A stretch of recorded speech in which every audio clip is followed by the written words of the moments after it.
نحمده ونصلي على رسوله الكريم أما بعد فأعوذ بالله من الشيطان الرجيم بسم الله الرحمن الرحيم قال رب اشرح لي صدري ويسر لي أمري واحلل عقدة من لساني يفقهوا قولي وإذ قال ربك للملائكة إني جاعل في الأرض خليفة قالوا أتجعل فيها من يفسد فيها ويسفك الدماء ونحن نسبح بحمدك ونقدس لك قال انی عالم ما لا تعلمون۔ اور جب تیرے رب نے فرشتوں سے کہا کہ میں زمین میں خلیفہ بنانے والا ہوں تو انہوں نے کہا ایسے شخص کو کیوں پیدا کرتا ہے جو زمین میں فساد اور خون بہائیں، اور ہم تیری تسبیح حمد اور پاکیزگی بیان کرنے والے ہیں۔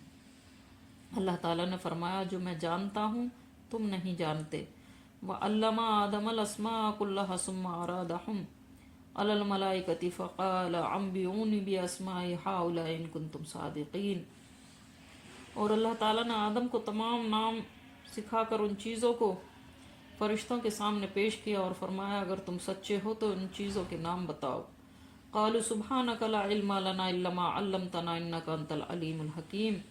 ان سب نے کہا ہے اللہ تیری ذات پاک ہے، ہمیں تو صرف اتنا ہی علم ہے جتنا تو نے ہمیں سکھا رکھا ہے، پورے علم و حکمت والا تو ہی ہے۔ قال یا آدم انبئهم باسمائهم فلما انبأهم باسمائهم قال الم اقل لكم انی عالم غیب السماوات والارض وعالم ما تبدون وما کنتم تکتمون۔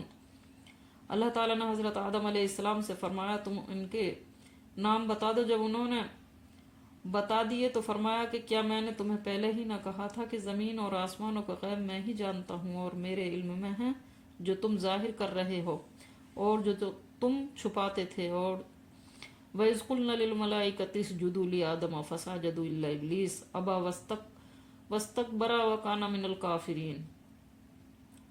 اور جب ہم نے فرشتوں سے کہا کہ آدم کو سجدہ کرو تو ابلیس کے سوا سب نے سجدہ کیا، اس نے انکار کیا اور تکبر کیا اور وہ کافروں میں ہو گیا۔ صاف اور ہموار کر کے بچھانا تخلیق سے مختلف چیز ہے جو آسمان کی تخلیق کے بعد عمل میں آیا۔ ملائکتن فرشتے اللہ کی نوری مخلوق ہیں جن کا مسکن آسمان ہے، جو اوامر الہی کے بجا لانے اور اس کی تمہید و تقدیس میں مصروف رہتے ہیں اور اس کے کسی حکم سے سرتابی نہیں کرتے۔ خلیفتن سے مراد ایسی قوم ہے جو ایک دوسرے کے بعد آئے گی، اور یہ کہنا کہ انسان اس دنیا میں اللہ تعالیٰ کا خلیفہ اور نائب ہے غلط ہے۔ فرشتوں کا یہ کہنا حسد یا اعتراض کے طور پر نہیں تھا، بلکہ اس کی حقیقت اور حکمت معلوم کرنے کی غرض سے تھا کہ اے رب اس مخلوق کے پیدا کرنے میں کیا حکمت ہے، جبکہ ان میں کچھ ایسے لوگ بھی ہوں گے جو فساد پھیلائیں گے اور خون ریزی کریں گے۔ اگر مقصود یہ ہے کہ تیری عبادات ہو تو اس کام کے لیے ہم تو موجود ہیں، ہم سے خطرات بھی نہیں جو نئی مخلوق سے متوقع ہیں۔ اللہ تعالیٰ نے فرمایا میں وہ مصلحت رضا جانتا ہوں جس کی بنا پر ان ذکر کردہ مفاسد کے باوجود میں اسے پیدا کر رہا ہوں جو تم نہیں جانتے، کیونکہ ان میں انبیاء، شہداء و صالحین اور جہاد بھی ہوں گے۔ ذریت آدم کی بابت فرشتوں کو کیسے علم ہوا کہ وہ فساد برپا کرے گی، اس کا اندازہ انہوں نے انسانی مخلوق سے پہلے کی مخلوق کے اعمال یا کسی اور طریقے سے کر لیا ہوگا۔ بعض نے کہا ہے کہ اللہ تعالیٰ نے ہی بتلا دیا تھا کہ وہ ایسے ایسے کام بھی کرے گی۔ یوں وہ کلام میں حذف مانتے ہیں کہ انی جاعل فیہ الارض خلیفۃ یفعل کذا و کذا۔ اشخاص و اشیاء کے نام اور ان کے خواہش فوائد کا علم ہے جو اللہ تعالیٰ نے القاہ الاحلام کے ذریعے حضرت آدم علیہ السلام کو سکھلا دیا۔ پھر جب ان سے کہا گیا کہ آدم علیہ السلام ان کے نام بتاؤ تو انہوں نے فوراً سب کچھ بیان کر دیا جو فرشتے بیان نہ کر سکے۔ اس طرح اللہ تعالیٰ نے ایک فرشتوں پر حکمت تخلیق آدم وضع کر دی، دوسری دنیا کا نظام چلانے کے لیے علم کی اہمیت و فضیلت بیان فرما دی۔ جب یہ حکمت و اہمیت علم فرشتوں پر وضع ہوئی تو انہوں نے اپنے قصور و علم فہم کا اعتراف کر لیا۔ فرشتوں کے اس اعتراف سے یہ بھی وضع ہوا کہ عالم الغیب صرف اللہ کی ذات ہے۔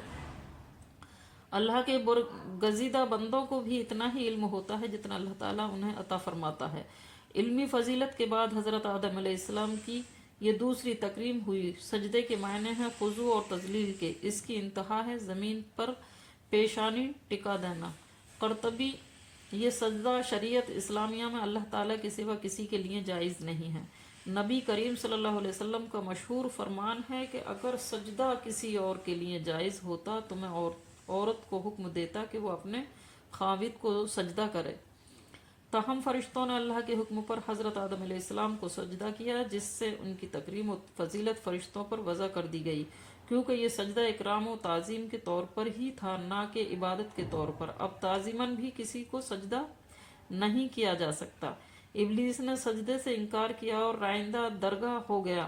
ابلیس حسب صراحت قرآن جنات میں سے تھا، لیکن اللہ تعالیٰ نے اسے اعزاز فرشتوں میں شامل کر رکھا تھا، اس لیے باحکم الہی اس کے لیے بھی سجدہ کرنا ضروری تھا، لیکن اس نے حسد اور تکبر کی بنا پر سجدہ کرنے سے انکار کر دیا۔ گویا حسد اور تکبر وہ گناہ ہیں جن کا ارتکاب دنیائے انسانیت میں سب سے پہلے کیا گیا، اور اس کا مرتکب ابلیس تھا۔